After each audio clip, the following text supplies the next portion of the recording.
ձեզ։ Չեմ հոգնի ասելուց, որ ամեն անգամ ինձ համար մեծ պատիվ է ծառայել Տիրոջ պատգամով,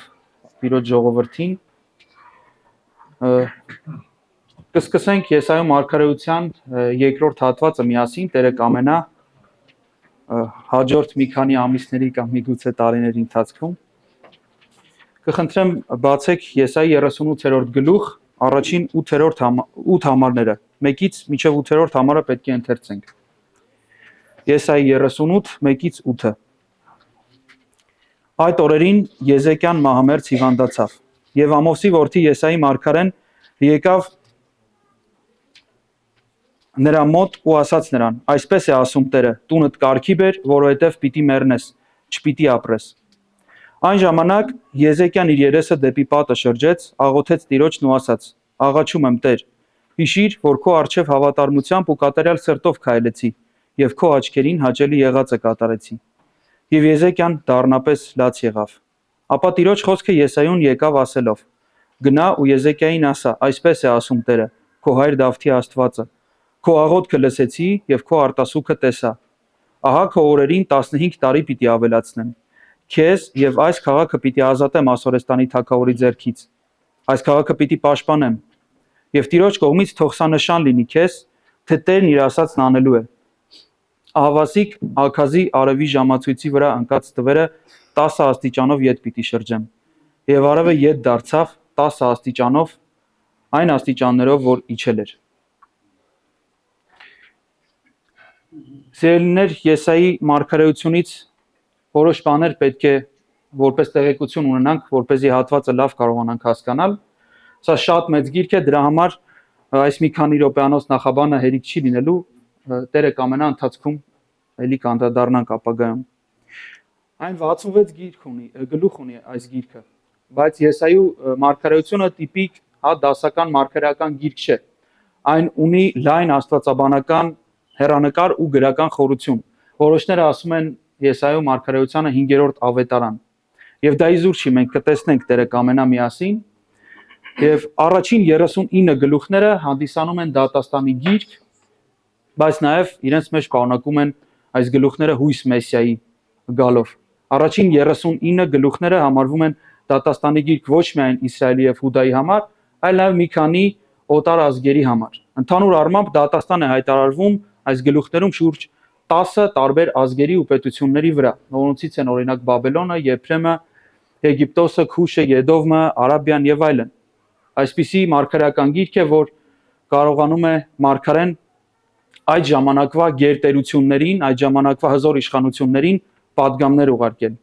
Եսայի 40-ից 66-րդ գլուխները մխիթարության, փրկության, ապագա փառքի խոստման եւ Մեսիայի գալուստի մասին խոսող գիրք է։ Այս բաժանումը մենք ենք անում, որպեսզի հեշտ լինի ընկալելը։ Այն մի գիրք է, մենք հավատում ենք, որ ամբողջ Եսայու մարգարեությունը գրել է մի հեղինակ, Եսայի մարգարեն։ Որովհետև երբ Հիսուսը մեջ էր բերում, նա թե առաջին մասից, թե երկրորդ մասից մեջ բերելիս ընդունում էր Եսայու հեղինակությունը, ի հակառակ հիմիկվա որոշ մարդկանց, ովքեր փորձում են այս բաժանումը դնել։ Եսայի 40-ից 66-րդ գլուխները մխիթարության, փրկության, ապագա փառքի խոստման գիրք են հանդիսանում։ Որոշները անգամ այս երկրորդ հատվածն են կիսում մասերի հեշտ ընկալելու համար 40-ից 55-ը Բաբելոնից ազատագրության եւ 56-ից մինչև 66-ը հոգեվոր վերականգնման գիրք։ Բողոքական աստվածաբան եւ գիտական մեկնաբան Ալեք Մոտերը ասում է, որ Եսայի 28-ից մինչև 37-րդ գլուխները, մինչև այն հատվածը, որ մենք կարդացինք, հիմնականում վերաբերվում են Ասորեստանի սպառնալիքից Երուսաղեմի փրկությանը եւ պատմականորեն վկայում են Աստծո գերիշխանության մասին աշխարհիկ պատմության տնօրինության մեջ։ Սա այն օրերն են, երբ Երուսաղեմը գտնվում էր մեծ սպառնալիքի տակ։ Բայց 38-ից սկսվող նոր բաժինը ունի նաև ենթաթեմա, որը առավել խորն է։ Եվ այս մեծ փրկությանը, որի մասին խոսվում է, արժանի չեն ոչ մի կերպ արժանի չեն ոչ Երուսաղեմի առաջնորդները, ոչ էլ ժողովուրդը։ Նույնը կարելի է ասել 7-ից 11-րդ գլուխների մասին, որտեղ խոսվում է արժանիքներից վեր տրվող թագավորի մասին խոստում։ Նկատեք, որ 38 եւ 39-րդ գլուխները հետեւաբար որոշ աստվածաբանների կողմից ընկալվում են որպես պատմական ներդիր, որը կապում է գրքի առաջին եւ երկրորդ հատվածները իրար հետ։ Առաջին 39 գլուխներում շեշտը դրված է դատաստանի վրա, երկպառակություն, մեղք, ասորեստանի սպառնալիք, եւ 40-ից 66-րդ գլուխներում մխիթարություն, մեղքի ներում, Մեսիայի գալուստը, ուղիղ ճանապարհի հարթելը, ինչպես 40-րդ գլխում կտեսնենք, եւ նոր երկինքն ու նոր երկիրը։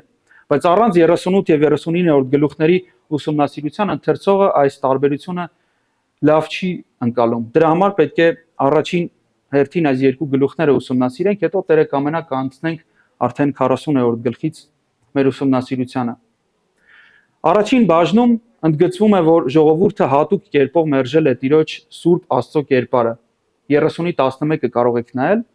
Աստծո Սուրբ Տիտղոսը առավել հաճախ օգտագործում է հենց 28-ից մինչև մեր ընթերցած հատվածում։ Այստեղ հաճախ օգտագործվում է հենց այն հանգամանքը, այն ուղերձը, որ ժողովուրդը մերժել է Սուրբ Աստծո կերպարը։ Եվ արդյունքում ինչ է տեղի ունեցել։ Արդյունքում կան քաղաքական խնդիրներ, կա քաղաքական անկայունություն, Աստծո խոսքի ու Աստծո կամքի մերժման տեսքով։ Քանի որ Աստծո խոսքը մերժվում է ժողովրդի կողմից, քանի որ Աստծո կամքը մերժվում է ժողովրդի կողմից, հետեւաբար դա ունենում է մեծ հետևանք ոչ միայն անհատների կյանքում, այլ նաև պետական մակարդակով։ Եվ այս իրավիճակը իր կենթանի օրինակն է ստանում հենց Եզեկիայի մեղքի մեջ։ Սա հաջորդ գլխում կտեսնենք, երբ նա փորձում է եւ ընտրում է Մարովդակ Բաղադանի հետ դաշինք կնքելով ստանալ խաղաղություն, այլ ոչ թե վստահել Աստծո տված խոստմանը, որ այստեղ մենք ընթերցեցինք։ Արդյունքում էլ Աստված, լինելով որպես պատմության իշխան, պատմության տեր, օգտագործում է այդ պատմական ուժերը իր ժողովրդին խրատելու համար։ Սակայն այստեղ կա հույս, որ ողորմությունը կհաղթի եւ Աստծո մխիթարությունը կիջնի իր ժողովրդի վրա։ Ինչպես տեսնում ենք Եսայու 40-րդ գլուխ առաջին երկու համարներում, տանջանքի ժամանակաշրջանը կավարտվի եւ Կյուրոսը կվերադարձնի աքսորյալներին ու Երուսաղեմը կվերակառուցվի։ Բայց այստեղ մի հետաքրքիր հանգամանք նույնպես կա այս գլուխներում, որ մեղքը նույնպես պիտի ծածկվի ու չեղարկվի։ Եվ Տիրոջ ծառան Փրկիչը կվերադարձնի իր ժողովրդի սիրտը դեպի իրենց Աստվածը, կրելով նրանց մեղքերը։ 49-ից մինչև 53-րդ գլուխներում է խոսվում այս մասին։ Եսայու պատմական համատեքստի մասին կարճ ասեմ, որ նա ծառայել է Քրիստոսից առաջ 8-րդ դարում, Ոզեից մինչև Եզեկիա թագավորների օրոք։ Սակայն 40-րդ գլխից սկսած նա մարգարեաբար խոսում է ապագա սերնդի հետ։ Այստեղ ներկայով է գրված, բայց նա իրականում սա մարգարեական մոտեցում է, մարգարեի գործիքն է, հա, որպես խոսքի մատուցման։ Նա խոսում է ներկայով, բայց իրականում ի նկատի ունի ապագա սերնդին։ Նա խոսում է Քրիստոսից առաջ 6-րդ դարում արդեն տարագրված, աքսորված Բաբելոնում գտնվող հրյաների հետ։ Հետևաբար սրանք այս գլուխները, որ պետք է ուսումնասիրենք, ուղղված են այն սերնդին, որը կտարագրվի Բաբելոն Տիրոջ դեմ մեղքի պատճառով։ Հուսահատված ու հոգնած մի ժողովուրդ, ով մտածում է, որ Աստված մոռացել է իրեն։ Այս անկայունությունները բերում են նրան, որ նրանք աքսորվում են եւ նրանց պետք է մխիթարության խոսք, որովհետեւ հարց է առաջանում, միթե Աստված թողել է նրանց։ Եվ սա համեմատեք Եսայի 40:27-ի հետ, որտեղ կա խոստում, որ Աստված գալիս է մխիթարելու, Աստված գալիս է փրկելու, վերակառուցելու եւ ի վերջո Մեսիայի միջոցով նոր երկինք ու նոր երկիր ստեղծելու։ Այն աստիճանաբար բացահայտվող մեսիական հույսի, ազգերի փրկության եւ նոր ուղիղ ճանապարհի սկզբի մասին է։ Իր գրական ոճով կառուցվածքով սա պոեզիա է։ Այստեղ կա ռետորաբանություն, կա երկխոսական կառուցվածք, սա շատ բարդ է առաջին հայացքից եւ մի անգամ կարդալով բարդ է այս գիրքը հասկանալ, որովհետեւ շատ են այլաբանությունները, օգտագործում են բազմաթիվ ռետորական հարցեր, օրինակ Աստծո մեծությունը ցույց տալու համար ասում է ով է չափել ջրերը ձեռքով։ Մարդուն խոնարհեցնելու համար մարդու փառքը համեմատվում է դաշտի ծաղկի հետ։ Պատկերներն են շատ, արահետ հարթել, հովիվ, թևեր արծվի պես։ Աստված նկարագրվում է որպես միաժամանակ տիեզերքի արարիչ, Տեր, ամենակալ իշխան եւ հոգատար հովիվ, ով տեսնում է իր ժողովրդի չարչարանքը։ Փրկության պատմության տեսանկյունից Բաբելոնից վերադառնալը ոչ միայն որպես պատմական ազատագրություն է նկարագրվում, այլ որպես նախապատկեր նախանշում Մեսիայի գործին։ Կյուրոսը պարսիկ թագավորը, ով պատմականորեն հայտնի է որպես մեկ, ով թույլ տվեց հրեաներին վերադառնալ, դառնում է նախատիպ, իսկ ճշմարիտ ելքը, ելիցը իրականանում է Քրիստոսի միջոցով, ով մեզ դուրս է բերում մեր մեղքի գերությունից։ Իմիջիայլոց Եսայի 44:28-ում եւ ոչ միայն Տիրոսը իր ծնունդից 100 տարուց ավել առաջ դեռ իր անունով է հիշատակվում։ Պատկերացրեք թագավորը, որը բացում է Եսայի մարգարեությունը, կարդում է իր ծնունդից առաջ, տեսնում է իր անունը այնտեղ հիշատակված։ Սա այսպիսի հրաշալի գիրք է, որին պատրաստվում ենք անդրադառնալ։ Այս հատվածի մեծ թեմաներից մեկն է նաև ծառայի կերպարը։ Եսայի 48-րդ գլուխներում ծառան նախ ներկայացվում է որպես Իսրայել, բայց հետագայում որպես անձնավորված մի կերպար, որպես Քրիստոս։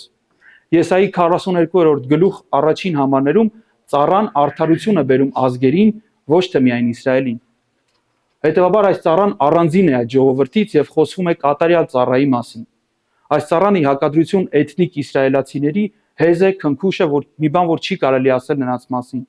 բայց նաև իշխանությամբ լի է, որը չի կարելի ասել ոչ մի մարդու մասին։ Աստված կերպերով ներկայացնում է իր փրկության պատմությունը, որ դեռ պետք է գա։ Սա բացահայտում է Հիսուսի կերպարը Մատթեոսի ավետարան 12-րդ գլուխ 18-ից 21-րդ համարներում, ըստ որի Հիսուսն է այդ ճշմարիտ ծառան, ով արդարությունը հայտնում է հեթանոսներին։ Ծառայի կերպարը հետևաբար աստիճանաբար վերափոխվում է Իսրայելի հավաքական անհնազանդությունից դեպի կատարելապես հնազանդ, խոնար եւ արդար ծառա Քրիստոսը։ Այս գլուխներում եւս հետաքրքիր մի բան ենք տեսնում. Աստծո կառավարությունը ազգերի մեջ, Աստծո գերիշխանությունը պատմության մեջ։ Աստված իր անձի մասին խոսում է որպես իշխող, որպես Տեր, ոչ միայն Իսրայելի, այլ նաեւ բոլոր ազգերի։ Եսայի 45:5-ում Տիրոսի մասին ասում է. ես քեզ գոտեպնդեցի, չնայած դու ինձ չես ճանաչում։ Սա հստակ ընդգծում է այն հանգամանքը, որ նույնիսկ նրանք, ովքեր չեն ճանաչում Տիրոջը, որպես նրա ծառա չեն հանդիսանում, նրանց կամքով որպես ծառա չեն հանդիսանում Տիրոջը, միևնույնն է, նրանք ծառայում են Աստծո նպատակներին։ Նա ազգերի իշխաններից վեր է եւ ազգերի թագավորները ուզեն թե չուզեն ենթարկվում են նրան։ Փրկության պատմության լույսի ներքո այս պատկերը այն մեծ շշմարտության դրսևորումն է, որ մարդկության պատմությունը ինքնին պարգև է Քրիստոսի գալստյան նախապատրաստության ու հոգով իր եկեղեցու կառուցման ճանապարհին։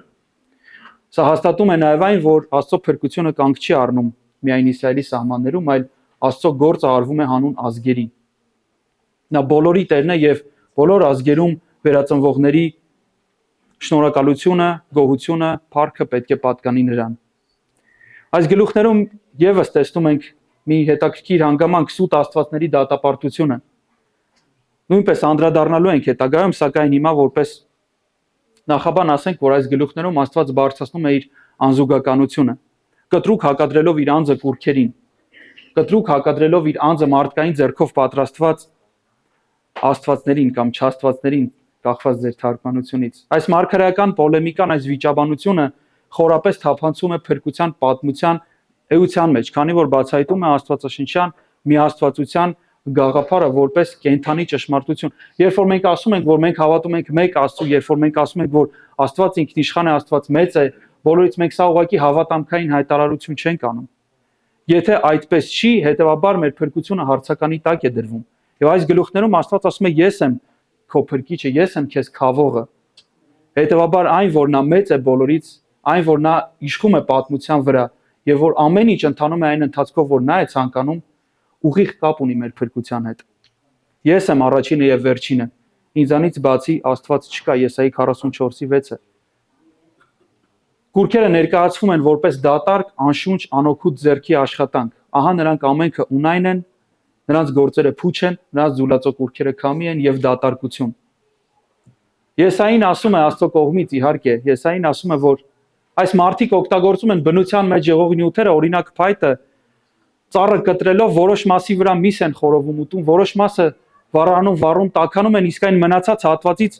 պատրաստում են մի աստված, որին պաշտում են։ Եվ նա ծաղրական կերպով արդարացիորեն եւ ասում է, որ ինչի մասին է խոսքը, դուք եք նրանց վերցնում A կետից B կետ տանելու համար, նրանք անգամ ոտքեր չունեն, որ քայլեն, դուք եք նրանց փոխարեն խոսում, նրանք անգամ բերան չունեն, որ խոսեն։ Եվ Աստված հակադրում է իր անձը այս արարածներին, այս մարդկային արարածներին, որովհետև նա է ճշմարիտ Աստվածը, նա է քո մասին հոգ տանում, նա չի սպասում, որ դու իր մասին հոգ տանես, նա չի սպասում, որ դու վերցնես քեզ իրեն քո ձեռքերի վրա ու տանես այստեղից այնտեղ, նա է քեզ իր ձեռքերի վրա վեր բարձրացնում։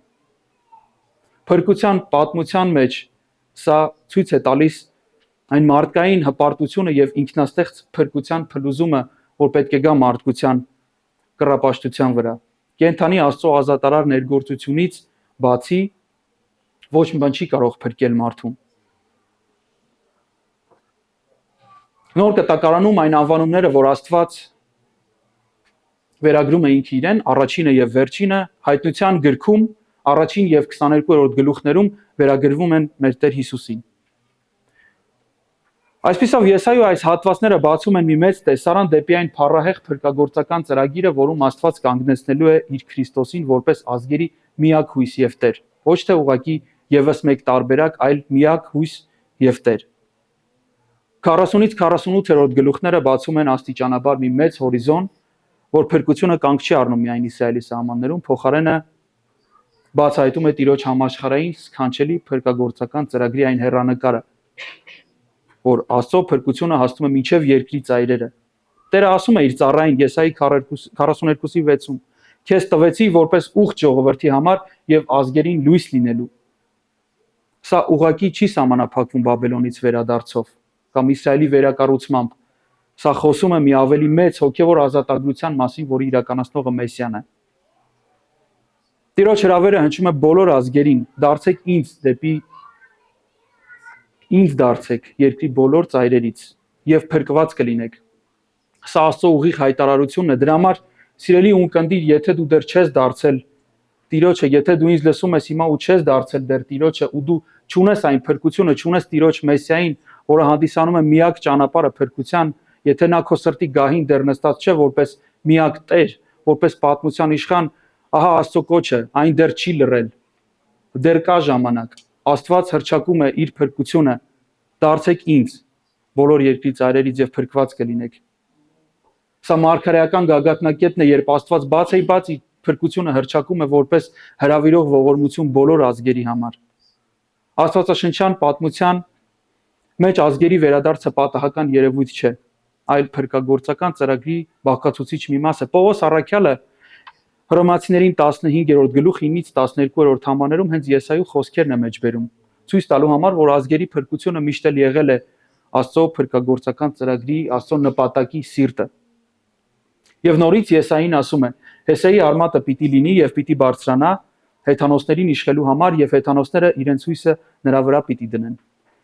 Հռոմացիներին 15:12 ըստ Եսայու 11:10-ի։ Գործք Առաքելոս 13-րդ գլխում էլ, երբ Պողոսն ու Բարնաբասը ավետարանում են, նրանք ասում են, որովհետև Տերը այսպես պատվիրեց մեզ ասելով։ Նրանք սա պատասխանում են ժողովրդին, ում ավետարանն են քարոզում։ Որովհետև Տերը այսպես պատվիրեց մեզ, ասելով քեզ հեթանոսներին լույս նշանակեցի, որ դու փրկություն լինես մինչև երկրի ծայրերը։ Սա ուղիղ մեջբերում է 49-րդ գլխից Եսայի մարգարեության, եւ ոչ միայն։ Ուշադիր եղեք, թե ինչ են ասում այս առաքյալները։ Պողոսն ու Բարնաբասն ասում են, հիմա սա կատարվում է հեթանոսների առաքելությամբ։ Այսինքն այն գլուխները, որ մենք կարդալու ենք, չի սահմանափակվում Իսրայելի այդ պատերի վերակառուցմամբ, չի սահմանափակվում Կյուրոսի այդ ազատագրությամբ։ Սա հոգևոր ելույթի մասին է, որ պիտի Տիրոջ ծառան բերի փրկությունը ազգերին։ Հետևաբար ըստ առաքյալների, այնինչ նրանք այդ պահին անում էին Քրիստոսի գալը, Քրիստոսի ծառայությունը, մահը, հարությունը եւ այդ падգամը, գնացեք բոլոր ազգերը ավետարանը քարոզեք, նրանց մկրտեք եւ աշակերտեք եւ այն հանգամանքը, որ նրանք դա սկսեցին անել, այս մարգարեության իրականացումն էր։ Սրա համար է, որ հենց Եսայի մարգարեությունը այդքան սիրված է շատերի կողմից եւ ընդունվում է որպես 5-րդ ավետարան շակերտների մեջ իհարկե։ Մենք չենք փորձում փոխել Աստվածաշնչի գրքերի հերթականությունը։ Հետևաբար գալով մեր տեքստին սա մի փոքր ուղղակի նախաբան էր։ Միանշանակ կարելի է ավելին ասել։ Գալով մեր տեքստին падգամը կշարունակեմ հետեւյալ վերնագրի ներքո աղոթքը փոխում է իրավիճակը, ոչ թե Աստծո միտքը։ Աղոթքը փոխում է իրավիճակը, ոչ թե Աստծո միտքը։ Ասվում է այդ օրերին մենք տեսանք որ օրերին, սա Իսրայելի այն օրերն են, երբ որ Ասորեստանը ուժեղ սպառնալիքի տակ է պահում նրանց։ Այդ օրերին Եսեկյան մահամերձ հիվանդացավ, եւ Ամովսի որդի Եսայի մարգարեն եկավ նրա մոտ ու ասաց նրան. «Այսպես է ասում Տերը. տունդ կարգի բեր, որովհետև պիտի մեռնես, չպիտի ապրես»։ Մահվան օրը Տիրոջ ձեռքերի մեջ է, եւ Եզեկյան գիտեր սա։ Դա երևում է նրա արձագանքից։ Առաջի բանը, որ նա անում է, նա շրջվում է եւ սկսում է աղոթել Տիրոջը։ Եզեկիային տրված պատգամը տունդ կարգի բեր, որովհետև պիտի մեռնես, պարզորոշ էր, հստակ էր, սարսափելի էր, սակայն այդուհանդերձ այս պատգամը դատապարտություն չէր, այլ շնորհք էր։ Մենք կտեսնենք սա քիչ անց։ Եթե ուշադիր կարդանք հատվածը, սա իրականում իրենից շնորհք էր ներկայացնում, ոչ թե դատապարտություն։ Աստված ինչպես իր սիրող հայր,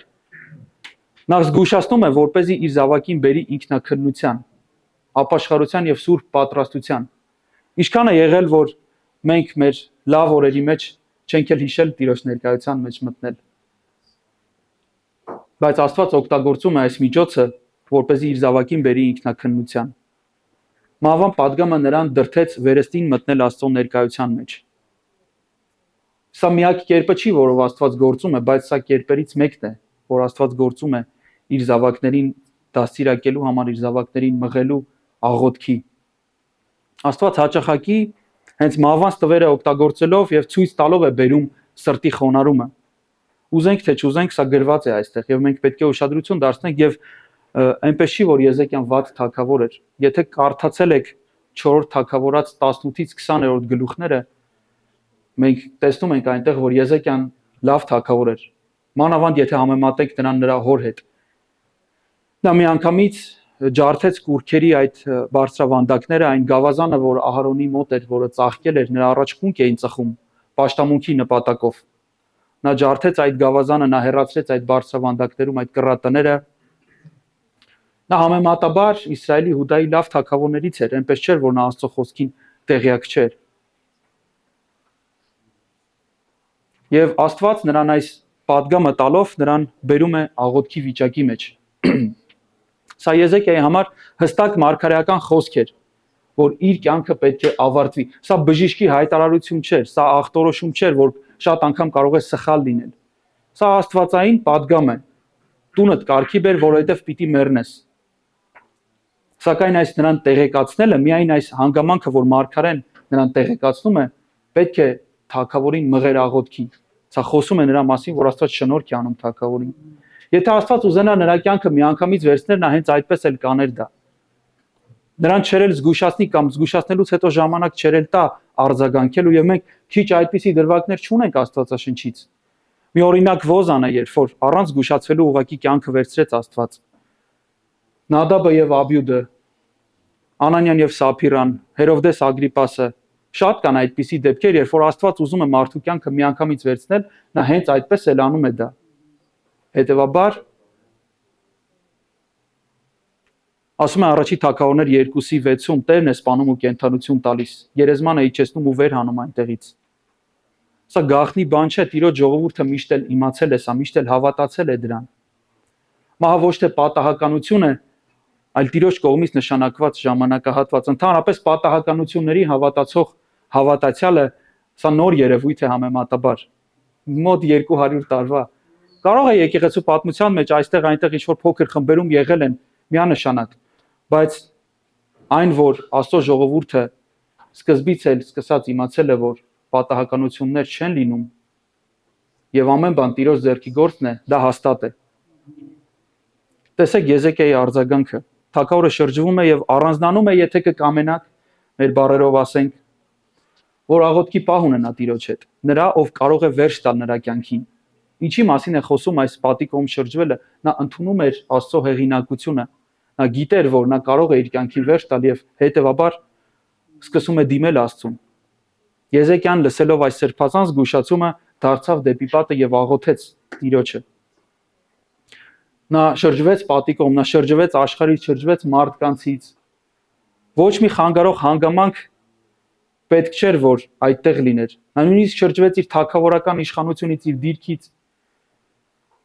եւ իր ամբողջ սրտով Տիրոջը դիմեց։ Հիմա հարց է այստեղից հետևում. Ինչ ես դու անում, երբ որ լինում ես բարդ իրավիճակի մեջ։ Ինչ ես դու անում, երբ որ քո կյանքին վտանգ ես սպառնում։ Որն է քո արձագանքը, երբ լսում ես մի վատ լուր քո կամ քո հարազատի մասին։ Ինչ ես դու անում, աղոթքը քո առաջին արձագանքն է, թե ինչ որ զանգ ես անում, նոր ես սկսում աղոթել։ Սրա մասին մենք պետք է մեզ հարց տանք։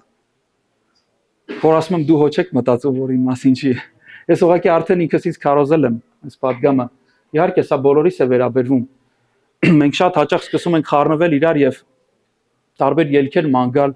եւ հետո եթե ինչ որ բան չի ստացվում, դժվարությունների մեջ ենք լինում, ամեն դեպքում մի հատ աղոթք ենք անում։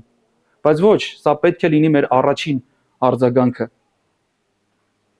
Այս տառապանքը ծնեց աղոթք, որը գալիս էր լցված սրտից, աղոթք, որը խոսում էր արցունքներով ավելին, քան միգուցե բառերով, աղոթք, որը ունի որդիական վստահություն, որ Աստված լսում է, որ Աստված կարող է փոխել այդ իրավիճակը։ Նա խնդրանքի մեջ հիշեցնում է իր հավատարմության մասին, տեսեք ինչ է ասում։ Ու ասաց երրորդ համարը, աղաչում եմ Տեր, հիշիր, որ քո արժև հավատարմությամբ եւ կատարյալ սրտով քայլեցի,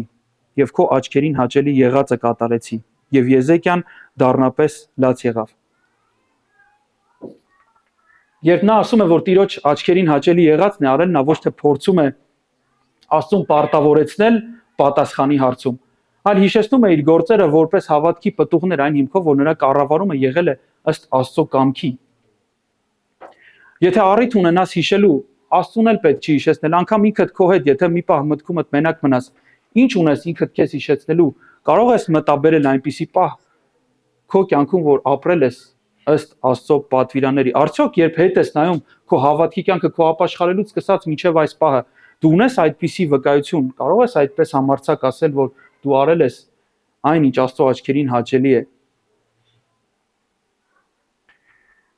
Նա որդիական կերպով է դիմում Աստծուն։ Սա իմ բառերը չեն, ես շատ եմ մեջբերում, կամ ի Ժնևի ռեֆորմատորում շատ եմ ես մեջբերում, սա որդիական կերպով է նա դիմում։ Այս հատվածը տարբեր մարդիկ տարբեր կերպ են մեկնաբանում, որոշները ասում են, որ նա Աստծո առաջ դնում է իր արժանինքները, փորձելով ստանալ ի պատասխան ողորմություն, չհասկանալով, որ ողորմությունը որպես այդպիսին ինքը պարտավորությունից արդեն վեր է։ Հետևաբար նա որդիական կերպով է դիմում Աստծուն, ոչ թե արդարություն ստանալու համար, այլ ողորմություն, եւ սրա մասին վկայում են նրա արցունքները։ Եթե նա իր գործերը Աստծո աչքերի առաջ դներ որպես արժանիքի հիմք, այդ դեպքում արցունքները ինչ են։ Նա իր հավատարմությունը հիշեցնում էր ոչ թե պարծենալու, այլ ողորմություն ստանալու համար։ Սաղմոսներ 103:10-ում ասվում է, նա մեր մեղքերի համեմատ չի վարվել մեզ հետ։ Հետևաբար Աստված պատասխանում է ըստ ողորմության, այլ ոչ թե ըստ արժանիքի։ Եվ ինչպես կասեր Սպերջենը, արցունքները հեղուկ աղոթքներ են, որոնք առավել հաճախ խոսում են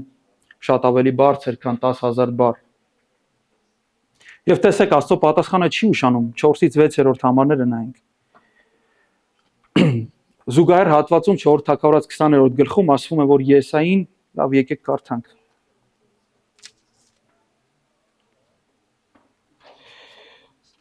Չորրորդ համարը, եւ եղավ, որ Եսային դեռևս միջին գավիթից դուրս չէր եկել, երբ Տիրոջ խոսքը նրան հասավ։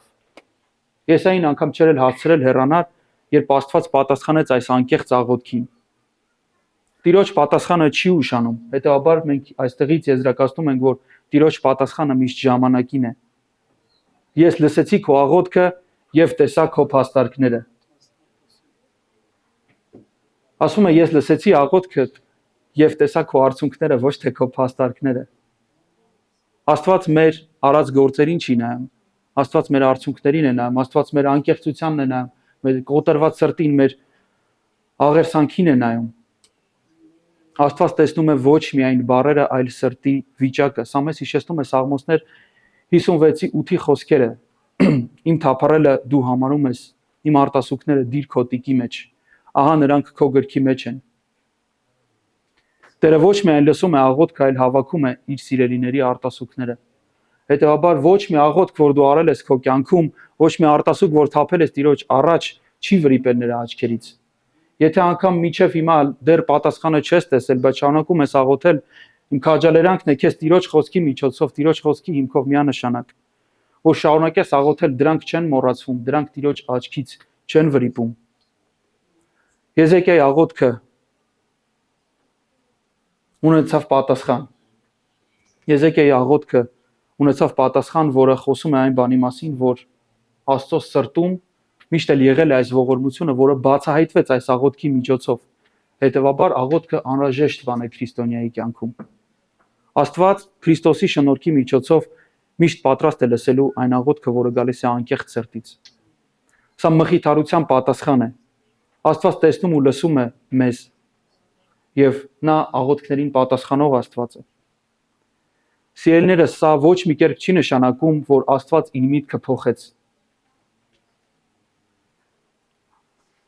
Երբ որ նրան ասվում է իր անհապաղ մահվան մասին, հետո 15 տարի եւս ավելացվում է, սա չի ավելացվում Աստծո մտքի համար, սա ավելացվում է մեր տեսանկյունից։ Մենք ենք դա անցալում որպես ավելացնել, իսկ Աստված դեռ հավիտենությունից առաջ գիտեր, թե Եզեկիան ինչքան է ապրելու, ինչ աղոթք է անելու, ինչ պատգամ է լինելու մարգարեի կողմից։ Հետևաբար սա խոսում է Տիրոջ պատասխանող սրտի մասին, ոչ թե նրա փոշմանելու մասին։ Եզեկիային 15 տարի ավելացվեց մարդկային տեսանկյունից։ Այնպես չի, որ չկար, հետո ավելացվեց այդ տարիները։ Տեքստում չկա ոչինչ խոսող այն բանի մասին, որ Աստված փոխել է իր միտքը։ Սակայն կա այն, որ նա լսում եւ իր զավակների աղոթքներին պատասխանում է։ Այս մեկը հաստատ կա։ Եթե այստեղ չի նշվում Աստծո միտքը փոխելու մասին, մեկը կարող է հարցնել, թե ինչու համար է հաճախակի հենց այսպիսի հարցադրում արվում, չգիտեմ, լսել եք թե չեք լսել։ Որ շատ է արվում այսպիսի հարցադրում, բա չեք հիշում այս գլուխը։ Հիշում ենք։ Եկեք տեսնենք այս գլուխը ինչի մասին է խոսում։ Ինչի համար է այսպիսի հարցադրում արվում, որը ստվերում է Աստծո ամենագիտությունը եւ ոչ միայն ամենագիտությունը։ Կարելի է շատ պատճառներ նշել։ Ըստ իս խորքայինը այն է, որ եւ սա իմ խոսքերը չեն, այն օրից, երբ Աստված մարդուն արարեց իր պատկերով եւ իր նմանությամբ, այդ օրից սկսած մարդը չի դադարում այդ պարտքը Աստծուն հետ վերադարձնելուց, Աստծուն պատրաստելով իր պատկերով եւ իր նմանությամբ, իր մտքի մեջ։ Եվ սա շատ ցավալի է մարդկային հպարտության տեսանկյունից։ Մարդը ուզում է պաշտել մի Աստծու, ով նման է իրեն։ Մարդը ուզում է պաշտել մի Աստծու, ով ունի որոշակի թերություններ, որ կարողանա ասոցացվել նրա հետ։ Փոխարենը պետք է լսել այն པարզ հրահանգին, որ Աստվածաշունչը ասում է, թե որն է Աստծո կամքը։ Եթե դու ուզում ես ասոցացվել Աստծո հետ, կարող ես դա ուրիշ կերպով անել։ Աստծո կամքը այն է, որ մենք սուրբ ապրենք։ Ոչ թե մեր մտքի մեջ ինչ-որ պատկերացումներ կառուցենք Աստծո վերաբերյալ, որ գոյություն չունի նրա խոսքի մեջ։ Այս հատվածում երևում է ոչ թե Եզեկիայի, այլ Աստծո նախաձեռնությունը, ով հանում է նրան աղոթքի եւ դրա արդյունքում ողորմում է նրան։ Այստեղ կա մի աղոթք եւ երկու պատասխան։ Աստված տալիս է կրկնակի խոստում եւ երկրորդի մեջ մանավանդ երևում է Աստծո նպատակը։ Այսինքն սա ոչ թե հատված է Աստծո միտքը փոխելու մասին, այլ ճիշտ հակառակը։ Սա հատված է նրա մասին, ով ուխտի Աստված է, ով ողորմում է, ով հանում է իր ժողովրդին աղոթքի եւ դրա արդյունքում ողորմություն է անում։ Եթե կյանքը երկարացնելը դիտվի որպես մտքի փոփոխություն, այդ դեպքում պատասխանի երկրորդ մասը ինչ է։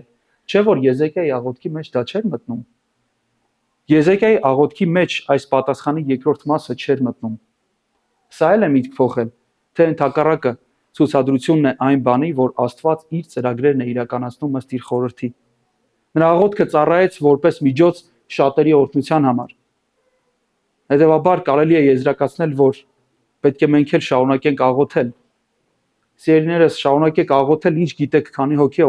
օրհնվելու ձեր աղոթքի միջոցով։ Երբ Եզեկիան աղոթում էր, նա աղոթում էր ի պատասխան այն պատգամին, որ նրա կյանքը շուտով վերջանալու է, բայց Աստված օգտագործեց անգամ այդ աղոթքը, օրհնելով շատ շատերին, ազատագրելով շատ շատերին։ Հետևաբար աղոթքը ունի զորություն լսող Աստծո միջոցով։ Եվ պետք է մենք շարունակենք աղոթել, գիտակցելով, որ մեր աղոթքը պետք է մեր կողակցին, պետք է մեր քույր եղբայրներին, եւ մեր աղոթքի միջոցով կարող են շատերը օրհնվել։ Եվս մեկ վկայություն այս մեկնության համար կուզեմ տալ։ Ուշադրություն դարձրեք Աստված ինչպես է ներկայանում։ Երբ որ խոսքը գալիս է, Աստված ներկայանում է որպես Դավթի Աստված։ Այս գրքում Աստված շատ անուններով է ներկայանում, որոնցից մեկը հատկանշական այս գրքին առանձնացնողը Սաբաոթն է։ Նա զորքերի Տեր է որպես ներկայանում այս գրքում։ Ինչու այս անգամ, երբ որ ներկայանալ, ասել Այսպես է ասում քո հայր Դավթի Աստվածը։ Ինչու հենց այս անունով ներկայանալ այս անգամ։ Ինչպես նշվեց, այստեղ կա երկու պատասխան, առաջինը անհատական եւ երկրորդը ազգային։ Անհատականը իր մեջ ներառում էր 15 տարվա կյանքի երկարացում, իսկ ազգայինը փրկություն Ասորեստանի ձեռքից։ Եվ Դավթի ուխտի մասին կարելի է կարդալ երկրորդ թագավորներ 7-րդ գլխում։ Ժամանակի խնայելու համար չենք կարդա։ Եվ այդ խոստումների ֆոնին դժվար չի արդեն պատկերացնել ինչ կլիներ, եթե նրանք չազատվեին Ասորեստանի ձեռքից։ Խոստումները հաստատում պահող Աստված պատասխանում է եւ հայտնվում է այս անունով, ցույց տալով նրան, որ նրանք կազատվեն այդ լծից, կազատվեն այդ պաշարումից, որի մեջ գտնվում էին, եւ Տերը ի վերջո այցելություն կանի ազգերին Դավթի աթոռի միջոցով, եւ Մեսիան լույս կլինի ազգերին, որը տեսնում ենք նոր կտակարանի ուղերձում։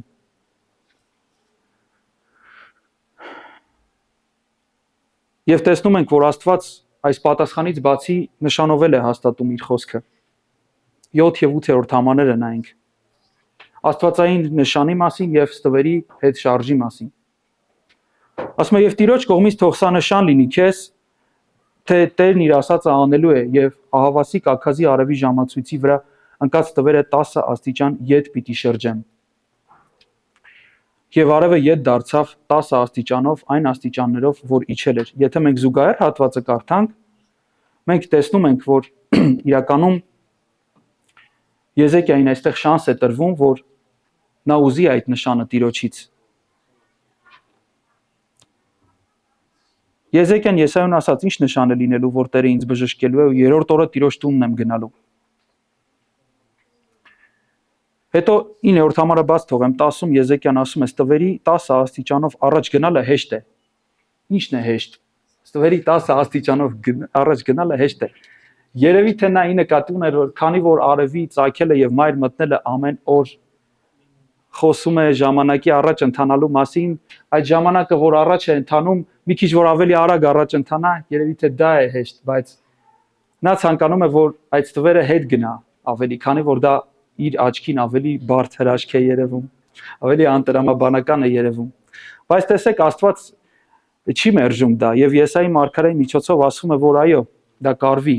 եւ այդ ստվերը 10 աստիճանով ետ կդառնան։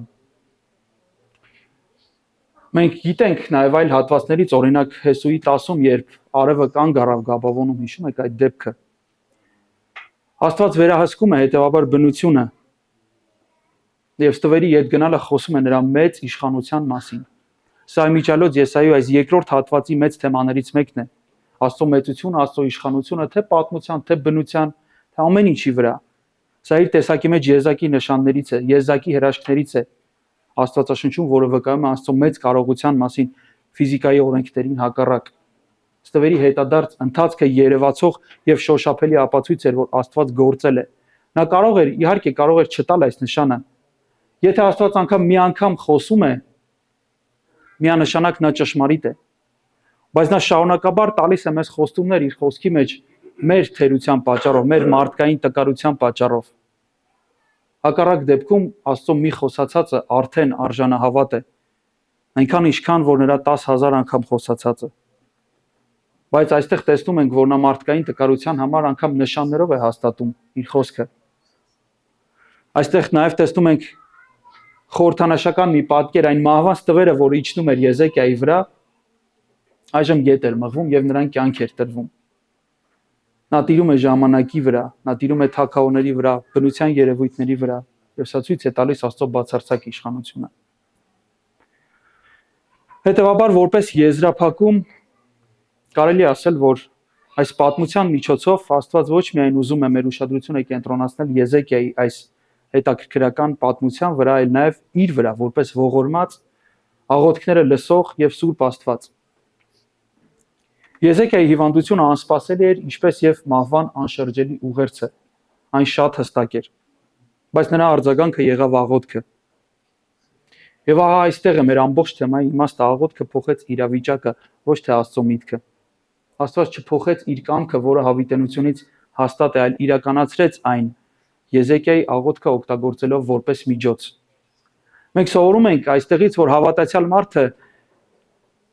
Անկամ երբ կանգնած է մահվանց տվերի առաջ, ունի ընդամենը մի ելք, ունի մի ճանապարհ, ուղղել իր սիրտը դեպի Աստված անկեղծ աղոթքի եւ վստահության եւ համարձակության մեջ։ Սա նշան է, որ Աստված լսում է իր ժողովրդին, այս հատվածը խոսում է այն մասին, որ Աստված պատասխանում է իր ժողովրդի աղոթքները եւ հավատարմորեն օգտագործում է աղոթքը որպես իր նպատակները իրականացնելու գործիք իր ժողովրդի մեջ։